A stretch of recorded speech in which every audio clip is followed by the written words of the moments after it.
ప్రభునందు అత్యంత ప్రియమైనటువంటి దేవుని బిడ్డారా, ఇప్పుడు మన ప్రభువులో రక్షకుడైన యేసుక్రీస్తు అతి శుభమైన నామమును బట్టి ఈ వాక్యం వింటున్న ప్రతి ఒక్కరికి కూడా పేరు పేరున హృదయపూర్వక వందనాలు తెలియపరుస్తూ ఉన్నాను.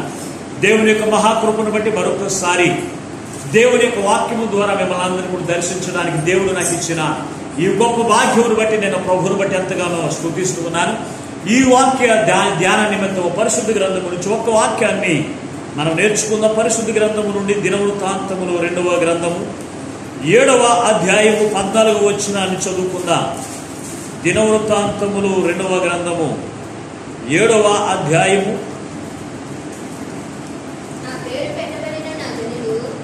దాని ముందు వచ్చిన కూడా రెండు ఒకసారి 7వ అధ్యాయము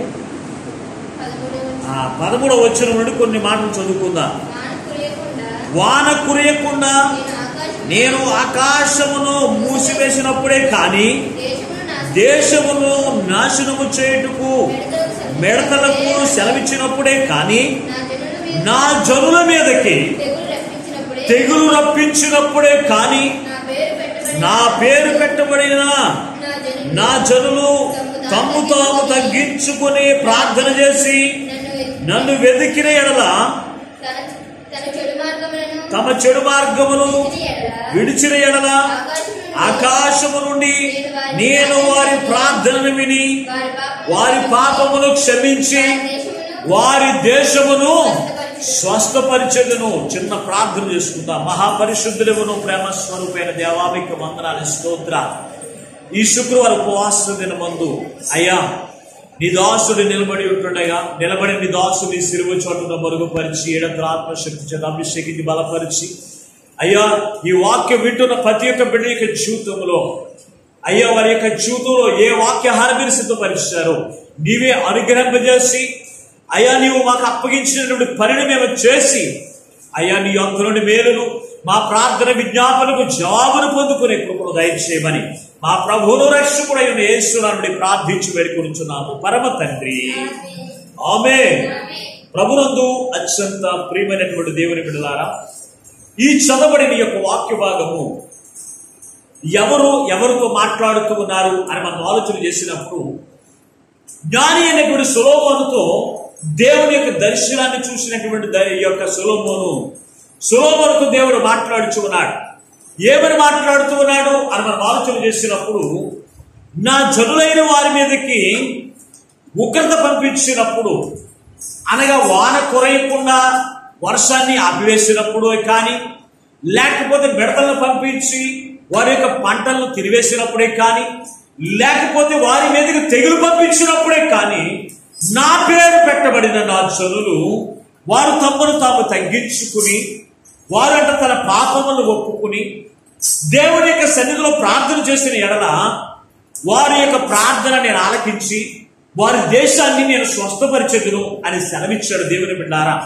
అయితే ఈ రోజున మన యొక్క జీవితంలో మనం చూసినప్పుడు ప్రపంచ దేశాలన్నీ కూడా క్షేమముగా ఉన్నాయా అంటే లేవండి.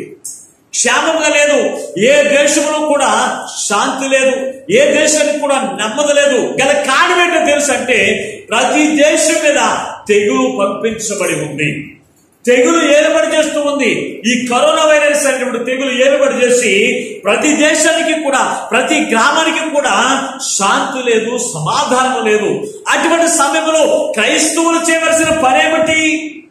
క్రైస్తవులు ఏ పని చేస్తే దేశం స్వస్థపరచబడుతుంది, దేశానికి క్షేమము కలుగుతూ ఉంది అని వాక్య భాగంలో రాశాడు దేవుని బిడ్డారా. ఈ దేశానికి ఈ గ్రామానికి అలాగే ప్రతి ఒక్క దేశానికి కూడా క్షేమము కలగాలంటే నా పేరు పెట్టబడిన నా జనులు తమ్ము తాము తగ్గించుకుని వారి యొక్క పాపములను ఒప్పుకుంటూ వారంట పాపమును ఒప్పుకుంటూ చెడు మార్గమును విడిచిన ఎడల నేను వారి యొక్క ప్రార్థనను నేను విని వారి దేశమును నేను స్వస్థపరుస్తానని సెలవిచ్చాడు దేవుని బిడ్డారా. ఈ రోజున మన యొక్క దేశానికి స్వస్థత ఉందా అంటే లేదండి. మన దేశానికి స్వస్థత లేదు. మన దేశం అంతా కూడా తెగులు చెంత నింపబడి ఉంది. ఈ దేశానికి స్వస్థత కావాలి అంటే మనం చేయవలసిన పని ఏమిటో తెలుసు అంటే దేవుని యొక్క సన్నిధిలో మనం తగ్గించుకుని మనం ప్రార్థన చేసేటువంటి వారిగా ఉండాలి. మన పాపములను ఒప్పుకుంటూ మన చెడు మార్గములు విడిచిపెడుతూ మనం ప్రార్థన చేసినప్పుడు దేవుడు తప్పనిసరిగా మనందరి యొక్క ప్రార్థన ఆలకించడానికి ఆయన సిద్ధముగానే ఉన్నాడు. దేవుని బిడ్డారా, ఈ రోజున ఎంతో కరువుతోనూ ఎంతో తెగుళ్ళు చేతను ప్రపంచ దేశాలన్నీ కూడా వణికిపోతూ ఉన్నప్పుడు పేరు పెట్టబడిన వారు, ఏ పేరు? క్రీస్తు నామము ధరించుకున్న వారు, రక్షణ పొందిన వారు, యేసు క్రీస్తు యొక్క రక్తము చేత కడగబడిన వారు, వారు చేయవలసిన పనేమిటి అంటే వారు తాము తగ్గించుకునేటువంటి వారిగా ఉన్నారు. ఎందుకంటే పరిశుద్ధ గ్రంథంలో లేనిది ఏది లోకంలో జరగట్లేదండి.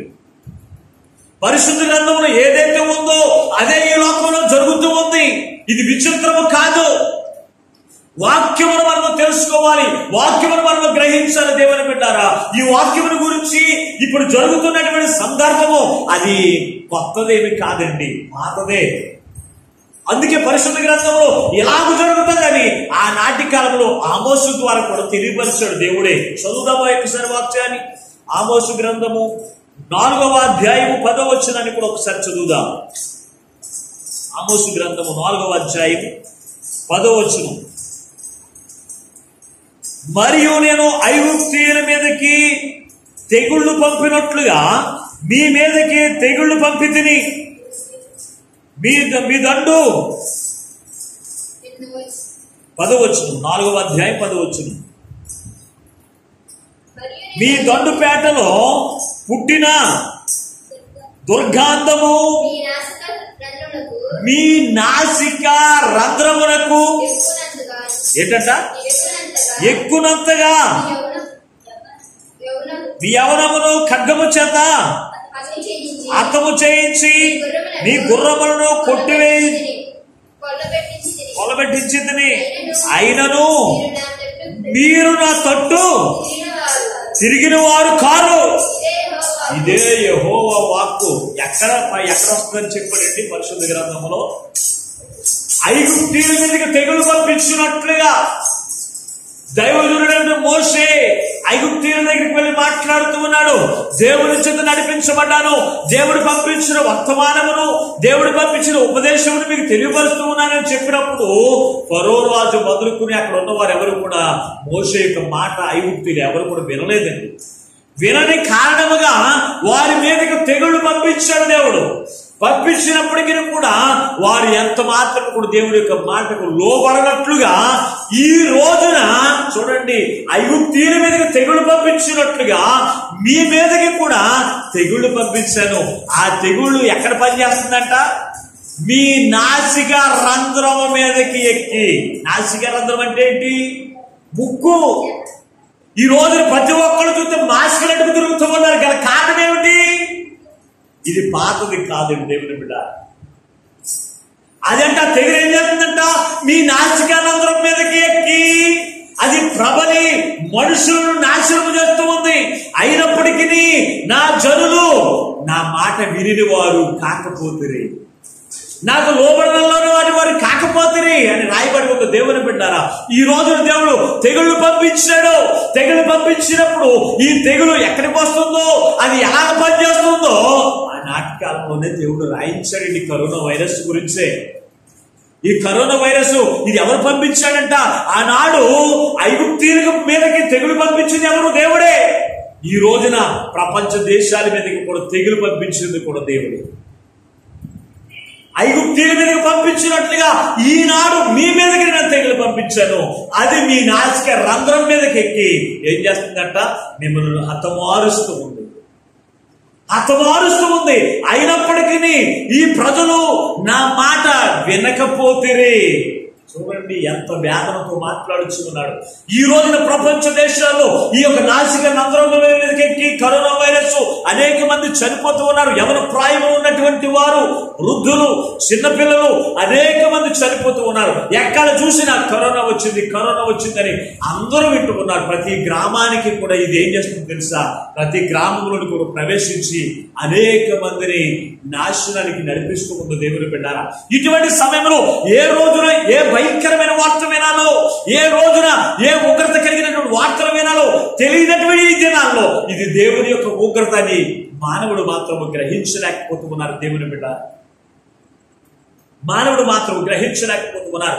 నిన్నటి దినాన్ని మనం చూసినప్పుడు లెబనోను దేశం అనగా పరిశుద్ధ గ్రంథము అది మిక్కిలి సౌందర్యవంతము కలిగినటువంటి దేశము. ఆ దేశం మీద పేరుడు పేలింది దేవుని బిడ్డారా. పేరుడు పేలినటువంటి దేశము, అక్కడ పేలినటువంటి పేరులు ఎంత ఎక్క పాకిందో తెలుసు అంటే కిలోమీటర్ వరకు పాకిందంట. అటు కిలోమీటర్ చుట్టుపక్కల కిలోమీటర్ పాకి అనేక మంది గొప్ప కూలిపోయి చనిపోయారు దేవుని బిడ్డారా. మరి ఇటువంటి వార్తలు వింటూ ఉన్నారు, ఇటువంటి నాశనం ఏర్పాటు చేస్తూ ఉంది, ఇటువంటి తెగులు మనుషుల మీదకి వస్తూ ఉన్నప్పటికీ కూడా దేవుని యొక్క బిడ్డలైన వారు, నా పేరు పెట్టబడిన నా జనులు, వారు చేయవలసిన పనేమిటి? తమ్ము తాము తగ్గించుకుని దేవుని యొక్క మందిరములో, నేను ఏర్పాటు చేసిన మందిరములో వారు తమ్ము తగ్గించుకుని వారి యొక్క క్రియలు, వారి చెడు మార్గములను కూడా విడిచిపెట్టి ప్రార్థన చేసిన ఎడల నేను దేశమును బాగు చేస్తానన్నాడు కదా. ఇది అబద్ధము కాదు, ఇది వాస్తవమైనటువంటిది. కానీ ఈ రోజు యేసుక్రీస్తు పేరు కలిగిన వారు దేవుని యొక్క మందిరంలో తాము తగ్గించుకుని జీవించగలుగుతూ ఉన్నారు. ఆలోచన చేయండి. నేను దేనికి తీసుకోను అని ఎంత మాత్రం తగ్గింపు లేనటువంటి జీవితములు జీవిస్తూ ఉన్నారు దేవుని బిడ్డ. బాధ లేనటువంటి జీవితము, దేశానికి అంతా కూడా క్షేమము లేదు అంటే ఇది ఎంత వ్యాధి కలిగిన రోజులు చూడండి దేవుని బిడ్డారా. ఇంత దేశంలో నెమ్మది లేదు, అలాగే అధికారులకి నెమ్మది లేదు. ఇటువంటి భయంకరమైన దినాల్లో మనం చేయవలసిన పని మనం తగ్గించుకోవాలి దేవుని బిడ్డ. ఇవన్నీ కూడా దేవుడు పంపించినటువంటి తెగులు కనుక ఎప్పటికైనా దేవుడి యొక్క ఉగ్రత దినాల్లో మనం ఉన్నాము కనుక మనం తగ్గించుకోవాలనే మనసు యేసుక్రీస్తు అనేటువంటి పేరు పెట్టిన ప్రతి ఒక్క బిడ్డలు కూడా ఏ చర్యలు తాము తగ్గించుకుని ప్రార్థన చేసినటువంటి వారు ఉన్నారు దేవుని బిడ్డ. మరి అలా చేయగలుగుతూ ఉన్నారా ఈ రోజున అలా చేయగలుగుతూ ఉన్నారా? చేయలేకపోతూ ఉన్నారు దేవుని బిడ్డారా. అంతేకాదు ఎల్లప్పుడూ కూడా నాకు అది కావాలి నాయన, నాకు ఇది కావాలి నాయన, నాకు అది కావాలి నాయన, ఎప్పుడు దేవుని అడగడమే తప్ప ఎంత మాత్రం కూడా పాపముల గురించి పాప క్షమాపణ పొందుకోలేని వారికి చూపిస్తున్నారు దేవుని బిడ్డ. నోరు విప్పితే పాపము, మనిషి కదిలితే పాపము, ఆలోచనలు పాపము, క్రియలు పాపము, అన్ని పాపముల చేత నింపబడిన ప్రతి ఒక్క మానవుడు కూడా దేవుని యొక్క సన్నిధికి వచ్చి ఈ భయంకరమైన దినాలను బట్టి వారి యొక్క పాప స్థితిని ఒప్పుకుని పాపమునకు క్షమాపణ ఎందుకు పొందుకోలేకపోతూ ఉన్నారు? ఏ రోజున ఆలోచన చేశారా ప్రియమైన ఇప్పుడు దేవుని బిడ్డ? ఆలోచన చేయాలి. నువ్వు యేసుక్రీస్తు నామము కలిగి ఉన్నావు కనుక నిన్ను నీవు మొట్టమొదటిగా తగ్గించుకోవాలి. ఎందుకో తెలుసా? ఎవరు దీనుడై నా ఎదుట ప్రార్థన చేసినో వారి ప్రార్థన నేను లక్ష్యం ఉంచుతానని దేవుడు సెలవిస్తూ ఉన్నాడు. అంటే తగ్గింపు లేకుండా హెచ్చింపు కలిగిన ప్రార్థన దేవుడు ఆలకించడు. అయ్యో ఒకానొక దినాన్ని మాట్లాడుతూ ఉన్నాడు, ఒక పరిసయ్యుడు మాట్లాడుతూ ఉన్నాడు దేవుని యొక్క మందిరంలోకి వెళ్ళి, అయ్యా నేను వారం మందిరానికి వస్తానయ్యా, నేను దశభాగం తీసి నీకు ఇచ్చేస్తానయ్యా, వారానికి 2 సార్లు ఉపవాసం ఉంటే నేను ప్రార్థన చేస్తానయ్యా అని చెప్తూ ఉన్నాడు. కానీ వీరి వల్ల నేను, ఈ శంకర్ వల్ల నేను ఉండట్లేదు అన్నాడు దేవుని బిడ్డ. అంటే ఇతరులు ఏముంది? తగ్గింపు జీవితం లేదు, తగ్గింపు ప్రార్థన కాదు, అది దేవునికి ఇష్టమైనది కాదు. అయితే శంకరి మాట్లాడుతున్నాడు, అయ్యా నీ ఎదుట కన్నులెత్తుడికైనాను నేను పాత్రుడిని కాను, నా పాపములను క్షమించు నాయనా అని ప్రార్థన చేసిన ఈ యొక్క శంకరి ప్రార్థన దేవునికి ఇష్టమైనదిగా కనపడుతుంది. దేవుడు లక్ష్యం ఉంచినటువంటి ప్రార్థనగా ఆ ప్రార్థన కనపడుతూ ఉంది దేవుని బిడ్డారా. అటువంటి సమయంలో నీ యొక్క ప్రార్థన ఎలా ఉండాలి? తగ్గింపు కలిగినటువంటి ప్రార్థన చేసినటువంటి వారుగా నీకు ఉండాలి. రెండవది, పాపములను ఒప్పుకునేటువంటి వారిగా ఉండాలి. పాప క్షమాపణ పొందుకోవాలి. అయ్యో నేను నోటి మాటతో నేను పాపము చేశాను, నా క్రియల ద్వారా నేను పాపము చేశాను అని మన పాప స్థితిని దేవుని ఎదుట కప్పుకోక ఒప్పుకుని విడిచిపెట్టేటువంటి వారిగా ఉండాలి దేవుని బిడ్డారా. అంతేకాదు చెడు మార్గములు విడిచిన ఎడలా వారు చేసిన ప్రార్థన నేను ఆలకిస్తానంటున్నాడు. ఈ రోజున ప్రతి ఒక్క ఇంచుమించు చాలా మంది క్రైస్తవులు చేసే పొరపాటు ఏమిటి అంటే చెడు మార్గములు విడిచిపెట్టట్లేదు, చెడు మార్గములు నడుచుకుంటూ ఉన్నారు, తగ్గింపు జీవితం ఉండట్లేదు, పాప క్షమాపణ ఉండట్లేదు. దేవుడు నా ప్రార్థన ఆలకించండి. అసలు దేవుడు ఉన్నాడా? మరి దేవుడు ఎప్పుడు ప్రార్థన ఆలకిస్తాడు? దేవుడు ఎప్పుడు ప్రార్థనకు ప్రతిఫలం ప్రకటిస్తాడు? పరిశుద్ధ గ్రంథంలో తేటగా తెలియపరుస్తూ ఉన్నప్పటికీ, దేవునికి దాసుల ద్వారా దేవుడు నీతో సుడిగా మాట్లాడుతూ ఉన్నప్పటికీ, నీ జీవితంలో తగ్గింపు జీవితం లేకపోతే, నీ జీవితంలో పాపము ఒప్పుదల లేకపోతే, నీ జీవితంలో చెడు మార్గంలో విడిచిపెట్టుకుని నీవు జీవిస్తూ నా ప్రార్థన దేవుడు ఆలకించట్లేదని దేవుని మీద అభండాలు వేసేవారిగా ఉండడానికి ఎంత మాత్రం కూడా వీలు లేదు ప్రభునందు దేవుని బిడ్డలా. అందుకే ఇక్కడ మాట్లాడుతున్నాడు, ఎలాగో దేవుడు ప్రార్థన ఆలకిస్తాడు, ఎవరి యొక్క ప్రార్థన ఆలకిస్తాడు, ఎవరి యొక్క దేశానికి శాంతి సమాధానం కలుగుతుందో పరిశుద్ధ గ్రంథంలో తేటగా రాస్తూ ఉన్నప్పటికీ ఈ రోజున క్రైస్తవులు ఎందుకు చేయలేకపోతున్నారు? దేశాన్ని స్వస్థపరుస్తారన్నాడు, ఒక కుటుంబానికి స్వస్థపరుస్తారని మాట్లాడట్లేదు, ఒక గ్రామాన్ని స్వస్థపరుస్తారని మాట్లాడట్లేదు, ఒక దేశాన్నే నేను స్వస్థపరుస్తానని దేవుడు మాట్లాడుతున్నాడు కదా. మరి ఎందుకు క్రైస్తవులుగా పేరు పెట్టబడిన నీవు ఎందుకు ప్రార్థన చేయలేకపోతున్నా? ఆలోచన చేయండి దేవుని బిడ్డ. ఈ రోజున రక్షణ పొందిన వారు అనేక మంది ఉన్నారు, కానీ లాక్డౌన్ వంక పెట్టుకుని ఏం చేస్తుందో తెలుసా? ఇంటి దగ్గరే రెస్ట్ తీసుకుంటారు. పోనీ ఇంటి దగ్గర ప్రార్థన చేస్తారంటే ప్రార్థన కూడా చేయరు. టీవీలు చూసుకోవడం, ఇంటికాడ పనులు చేసుకోవడం, ఎప్పుడు చూసినా అదే బ్రతుకైపోతుంది దేవుని బిడ్డ. అందుకే గ్రామాల్లోనే కాదు, దేశంలో దినదినమో పెరిగిపోతున్నాయి కేసులు, దినదినమో పెరిగిపోతున్నాయి. భయపడిపోతూ ఉన్నారు బయటికి వెళ్ళాలంటే. ఒక మనిషికి షేక్ హ్యాండ్ ఇవ్వాలంటే భయపడిపోతూ ఉన్నారు. ఒక గృహంలోకి వెళ్ళాలంటే భయంతో నింపబడినటువంటి ఈ లోకంలో ఈ రోజున ఇంత భయంకరమైన దినాలు ఉన్నాయంటే ఇది దేవుడు పంపించిన తెగులు కాదా? మరి దేవుడు పంపించిన తెగులని స్పష్టంగా రాస్తూ ఉన్నాడు కదా. నేను ఐగుప్తీయుల మీదకి తెగులు పంపించినట్లుగా నేను మీ మీదకి తెగులు పంపించాను, అది మీ నాశక రంధ్రం మీద పనిచేస్తూ ఉంది, దాని ద్వారా మీరు నశించిపోతున్నారు, అది ఎక్కుతుంది అంటున్నాడు దేవుని బిడ్డ. కరోనా వైరస్ ఒక్కరోజుగానే ఊపిరితిత్తులోకి వెళ్ళిపోదండి. అది నాసికా రంధ్రంలోకి వెళ్ళి 3 రోజులు ఉంటుందంట గొంతుకులో. 3 రోజుల తర్వాత ఊపిరితిత్తులోకి వెళ్తుందంట. ఊపిరితిత్తులోకి వెళ్ళిన తర్వాత ఇంకా ప్రయోజనం ఏమున్నదే, ఊపిరాడక చనిపోవడం తప్ప ఏమో ఉపయోగం ఏమన్నట్లేదు దేవుని బిడ్డ. అది అలాగే ఎక్కుతూ వెళ్తుందని పరిశుద్ధ గ్రంథం ఇంత తేటగా రాసినప్పటికీ కూడా, ఎటువంటి తెగులు పంపించినప్పటికీ కూడా దేవుని యొక్క ప్రజలు చేయవలసింది చేస్తే దేవుడు తప్పనిసరిగా దేశాన్ని స్వస్థపరుస్తానంటున్నాడు కదా. మరి ఎందుకు దేవుని యొక్క బిడ్డలైన వారు ఎందుకు ఆ యొక్క దేశం గురించి ఎందుకు ప్రార్థన చేయలేకపోతున్నారు? ఆలోచన చేయండి ప్రియమైన దేవుని బిడ్డ. అందుకే పరిశుద్ధ గ్రంథంలో ఒక మాట తేటగా రాస్తున్నాడు. చదువు ఒకసారి. యెషయా గ్రంథము 55వ అధ్యాయం 7వ వచనాన్ని ఒకసారి చదువుదాం. యెషయా గ్రంథము 55వ అధ్యాయం 7వ వచనాన్ని. భక్తిహీనులు తమ మార్గములను విడవవలెను, దుష్టులు తమ తలంపులను మానవలెను, వారి యెహోవా వైపు తిరిగిన యెడల ఆయన వారి యందు జాలిపడును, వారు తమ దేవుని వైపు తిరిగిన యెడల ఆయన బహుగా క్షమించును. చాలండి ప్రభునందు దేవుని బిడ్డలారా. చూడండి, భక్తిహీనులు తమ మార్గమును విడవవలెను, దుష్టులు తమ తలంపులను మానవలెను, వారు యెహోవా వైపు తిరిగిన యెడల ఆయన వారి యందు జాలిపడును. భక్తిహీనత అంటే ఏమిటి? ప్రార్థనకి వెళ్ళవలసిన రోజుని ప్రార్థనకి వెళ్ళకపోవడమే భక్తిహీనత. అవునా లేదా? భయము వేరు, భక్తి వేరు. దేవుడి యొక్క భయం ఉంటే భక్తి వస్తుంది. దేవుడి యొక్క భయం లేని వారికి భక్తి ఉండదు దేవుని బిడ్డలారా. వారు భక్తిహీనత చేత నశించుకోవడం దేవునికి ఇష్టం లేదు. ఈ రోజున దేవుని యొక్క పేరు పెట్టబడిన వారు దేవుని యొక్క సన్నిధిలో తాము తగ్గించుకుని ప్రార్థన చేయవలసిన ఈ రోజులో ఎందుకు ప్రార్థన చేయలేకపోతున్నారంటే దేవుని యొక్క భయము లేక. మనుషులకు భయపడుతూ ఉన్నారు, అధికారులకు భయపడుతూ ఉన్నారు, మంచిదే. కానీ మరి అన్ని కలగజేసిన దేవునికి మాత్రం ఎందుకు భయపడట్లేదు?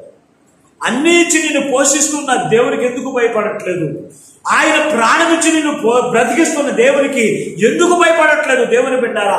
అందుకే మనుషులంట భక్తిహీనులు భక్తిహీనత చేత నశించుకోవడం దేవునికి ఇష్టం.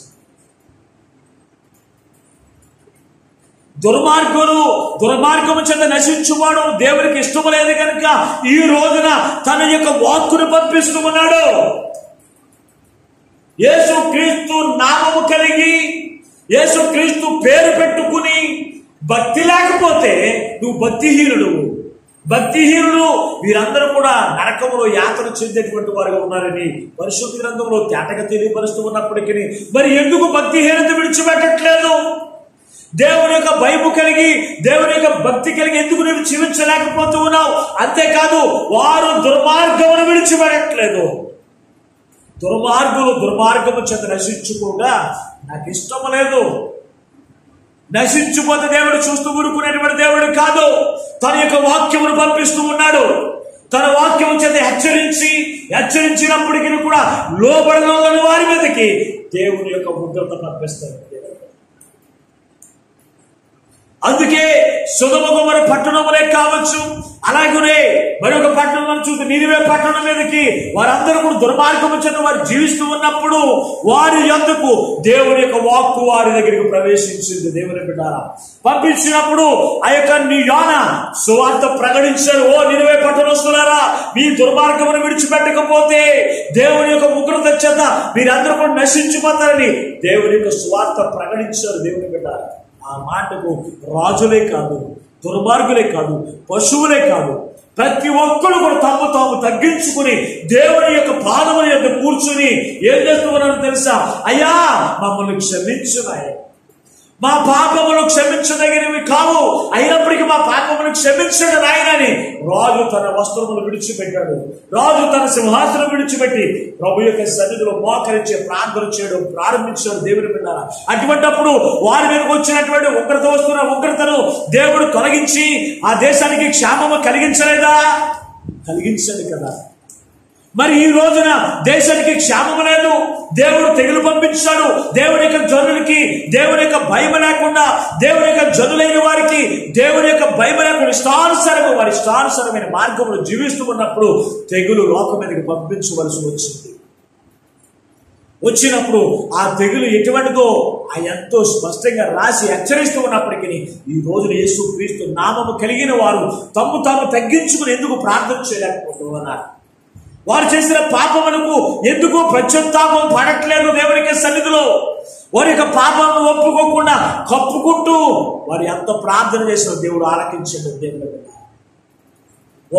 వారు చెడు మార్గమును విడిచిన ఎడలా వారి ప్రార్థన నేను విని ఆ దేశమును నేను స్వస్థపరుస్తానని సెలవిచ్చాడు. దేవుడు మాట ఇచ్చిన వాడు నమ్మదగిన వాడు, దాన్ని నెరవేర్చే దేవుడు ఆ మాట ఇచ్చాడు. దేవుని బిడ్డారా, ఆయన నెరవేర్చే దేవుడు కనుక ఆ మాటను ఇచ్చాడు. మరి ఆ మాట నెరవేర్పు కొరకు జనులు చేయవలసిన పనేమిటి? క్రైస్తవులు చేయవలసిన పనేమిటి అంటే వారు చేయవలసిన పని తాము తగ్గించుకోవాలి. ఈ రోజునకి క్రైస్తవులకు తగ్గింపు జీవితం ఉండట్లేదు, హెచ్చింపు జీవితం తప్ప తగ్గింపు జీవితం ఎక్కడ కూడా కనబడట్లేదు. అంతేకాదు వారి యొక్క పాపమును పశ్చాత్తాపడతాం అనేది ఆలోచనే దేవుని యొక్క మందిరంలో ఉండట్లేదు. ఎప్పుడు చూసినా పిల్లలకు వివాహములు జరగాలి, పిల్లలు అభివృద్ధిలోనికి నడిపించబడాలి, పిల్లలకు ఉద్యోగాలు రావాలి, ఎప్పుడు చూసినా గృహాలు కట్టుకోవాలి, అవి కావాలి ఇవి కావాలి అని అడగడం తప్ప ప్రార్థనలో ఏముండాలి?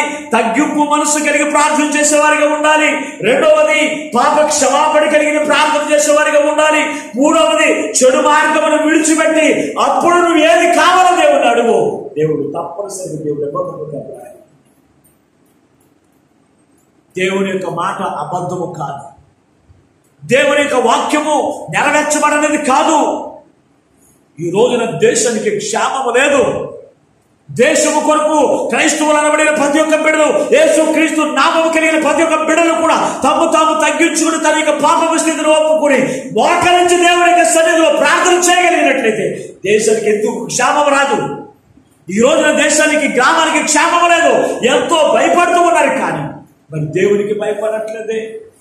ఐగుప్తీయుల మీదకు పంపించినట్లుగా నేను తెగులు మీ మీదకు పంపించాను, అది మీ నాశన రంధ్రంలోనికి దూరి ఎక్కుతూ మనుషులు నాశనం చేస్తూ ఉంది కదా. అయినప్పటికీ నా ప్రజలైన వారు నాకు లోబడట్లేదని ఎంతో వేదనతో దేవుడు మాట్లాడుతున్నాడు. ప్రభువును దేవుని బిడ్డ, నినివే పట్టణస్తులు దుర్మార్గులే, అయినప్పటికీ తాము తగ్గించుకుని ప్రార్థన చేసినప్పుడు దేవుని యొక్క ముఖంతో తొలగిపోయింది. నువ్వు ఒక క్రైస్తవుడు అని జీవిస్తున్నటువంటి నీవు ఈ రోజున ఎక్కడ చూసిన క్రైస్తవులుగానే కనపడుతూ ఉన్నారు. కానీ వారి యొక్క జీవితంలో ఎంత మాత్రం కూడా తగ్గింపు జీవితం కనపడట్లేదు, ఎంత మాత్రం కూడా పాప క్షమాపణ కనపడట్లేదు, పశ్చాత్తాపం కనపడట్లేదు. ప్రభు యొక్క సన్నిధిలో చెడు మార్గమును విడిచిపెట్టి దేవుని యొక్క మందిరంలో విశ్వాసపూర్తిమైన ప్రార్థన జరగట్లేదు. అందుకే దేశానికి క్షేమం అనేది. దేవుని బిడ్డ, ఎంతవరకు నీ ఇష్టానుసారమైన ప్రార్థనలు చేసి ఉండవచ్చు, ఎంతవరకు దేవుని యొక్క భయము లేకుండా నువ్వు జీవించి ఉండవచ్చు. ఈ తెగులు ఎవరు పంపించారో తెలియకుండా నీవు జీవించి ఉండవచ్చు. పరిశుద్ధ గ్రంథంలో తేటగా రాస్తున్నాడు, ఆనాడు ఐగుప్తీయుల మీదకు పంపించినట్లుగా నేను తెగులు మీ మధ్యలోకి పంపించినప్పుడు మీరు చేయవలసిన పని నా పేరు పెట్టబడిన నా జనులు ముందుగా భక్తిహీనులు విడిచిపెట్టండి, దేవుని ఎరగనటువంటి వారిని విడిచిపెట్టండి. క్రైస్తవులు చేయవలసిన పని తాము తగ్గించుకుని వారు చేయవలసిన పని చూడండి. మరి పాపములను ఒప్పుకుంటున్నా చెడు మార్గములను విడిచిపెట్టిన ఎడల, వారు ఈ నా మందిరములో ప్రార్థన చేసిన ఎడల నేను వారి ప్రార్థన ఆలకించి దేశాన్ని స్వస్థపరుస్తానన్న దేవుడు ఈ రోజున మన యొక్క దేశాన్ని స్వస్థపరచడానికి ఆయన సిద్ధముగానే ఉన్నాడు. కానీ మనం చేయవలసిన పని మనం అందరం చేయాలి. ఈ వాక్యం వింటున్న ప్రతి ఒక్క బిడ్డలు చేయగలిగితే తప్పనిసరిగా మన దేశానికే కాదు ప్రతి దేశానికి దేవుడు స్వస్థతనిచ్చి ఈ కరోనా వైరస్ ను ఆయన ఒక్క మాట సెలవిస్తూ చాలండి, వైరస్ ఒక్క దెబ్బకి నాశనం అయిపోతుంది. దేవుడు ఈ రోజున మన దేశానికి క్షేమం ఇవ్వడానికే దేవుడు మనతో మాట్లాడుతున్నాడు కనుక ఎంతవరకు ఎలాగూ ప్రార్థన చేయాలో తెలియక నువ్వు ప్రార్థన చేస్తూ ఉండవచ్చు. ఈ రోజున జరుగుతున్న దాన్ని బట్టి విపత్తులను బట్టి జ్ఞాపకం చేసుకుని నీవు చేయవలసిన పనేంటో నీవు చేయగలిగితే ఒక క్రైస్తవుడిగా ఒక క్రైస్తవురాలిగా నీవు ఏ పని చేస్తే దేశానికి క్షేమం కలుగుతుందో దేవుడే పరిశుద్ధ గ్రంథంలో ఆ జవాబును చూపించాడు. దేవుని బిడ్డ, ఆ మాట ప్రకారం మనం అందరం చేయగలిగినట్లయితే తప్పనిసరిగా మన గ్రామానికి క్షేమం, మన దేశానికి క్షేమం, మన రాష్ట్రాలకి ప్రతి ఒక్క రాష్ట్రాలకి క్షేమమును దేవుడిచ్చి సంతోషకరమైన జీవితాలు ప్రసాదిస్తారు. కనుక అటువంటి కృప మన జీవితాలు అనుగ్రహించలేక ఈ రోజున ఎంతవరకు నీ జీవితంలో తగ్గింపు జీవితం లేకపోతే నిన్ను నువ్వు హెచ్చరించుకుంటూ ప్రార్థన చేస్తూ ఉంటే కనుక ఈరోజు తీర్మానం చేసుకోండి. భక్తిహీనత విడిచిపెట్టలాగునా, దుర్మార్గమును విడిచిపెట్టలాగునా మనమందరం కూడా ప్రభు యొక్క సన్నిధిలో ప్రార్థించగలిగితే దేవుడు తప్పనిసరిగా మన గ్రామానికి స్వస్థతనిస్తారు, మన దేశానికి స్వస్థతనిచ్చి ప్రభువులను ఆనందకరమైన చూపులు ప్రసాదించి ఆయన రాకడకు ఆయుక్తపరిచి ఆయనే మహిమ పొందును గాక. ఆమేన్. ప్రార్థన చేసుకుందాం. మహాపరిశుద్ధులకు ప్రేమ స్వరూపమైన దేవానికి మనం నడుచుకుంటున్నాం. అయ్యా, ఎంతవరకు మా మధ్యలో దిగివచ్చు వేసి ఆత్మపూర్ణుడిగా మా మధ్యలో దిగివచ్చు వేసి మాతో మాట్లాడాలి. మా దేశానికి స్వస్థత కావాలి, మా దేశానికి క్షేమము కావాలి అంటే అయ్యో మేమేమి చేయాలో ఒక క్రైస్తవులుగా క్రీస్తును ధరించుకున్న వారిగా మేమేమి చేయాలి? ఈ రోజున మా అందరితో మాట్లాడి మమ్మల్ని బలపరిచారు. ఈ దేశానికి క్షేమం రావాలంటే క్రైస్తవులు అనబడిన వారు మొట్టమొదటిగా తాము తగ్గించుకోవాలి, పాపములు ఒప్పుకునేటువంటి వారే ఉండాలి. అలాగే ప్రభువా, ఇదిగో వారి యొక్క చెడు మార్గములు దుర్మార్గము క్రియలను విడిచిపెట్టిన నీ సన్నిధిలో ప్రార్థించి అయ్యా దేశానికి స్వతంత్రించేటువంటి కృపా భాగ్యములు, మా దేశానికి స్వతంత్రం అనుగ్రహం చేసే గొప్ప భాగ్యములు మీరే అనుగ్రహం చేసి మీరు మహిమను పొందినారు. ఇంతవరకు మా మధ్యలోనికి దిగివచ్చి వేసి మాతో మాట్లాడి మమ్మల్ని బలపరిచిన యేసు పరిశుద్ధమైన నామమున ప్రార్థించి వేడుకొనుచున్నాము పరమ తండ్రి. ఆమేన్.